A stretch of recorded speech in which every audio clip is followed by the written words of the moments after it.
जय जोहार। छत्तीसगढ़ के बाद हमारे साथ में आप मन के स्वागत है और मैं हरो आप मन संग्रिया अब बर्थन खबर मंडहार।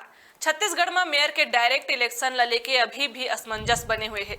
नगरीय प्रशासन मंत्री अरुण साव की ने कि महापौर चुनाव प्रत्यक्ष हो ही या अप्रत्यक्ष अभी कोई अधिसूचना जारी नहीं हुए है। बहुत जल्द ही सरकार निकाय और पंचायत चुनाव ला लेके निर्णय ली। अब एक बार फिर अधिसूचना जारी करेगी जोन ला लेके दोनों ही पार्टी के ओर ले सवाल जवाब शुरू हो गए हैं। उन्हें पीसीसी चीफ दीपक बैझा एक बार फिर भाजपा सरकार ऊपर निशाना साधे है। देखिए कि दो अधिसूचनाएं कल प्रकाशित हुई है।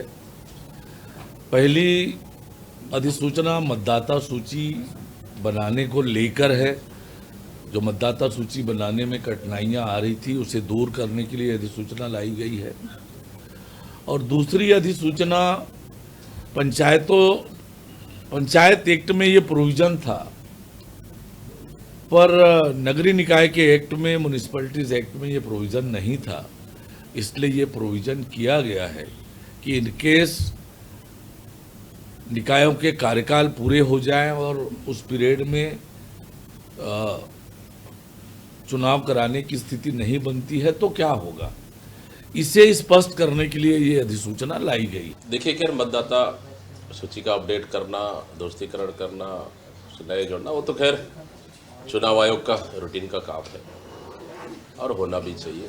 सामने नगरीय निकाय चुनाव है, लेकिन जिस तरह से भारतीय जनता पार्टी की सरकार ने 6 महीना नगरीय निकाय चुनाव को आगे बढ़ा सकते हैं, वो समय अवधि इन्होंने तय किया है।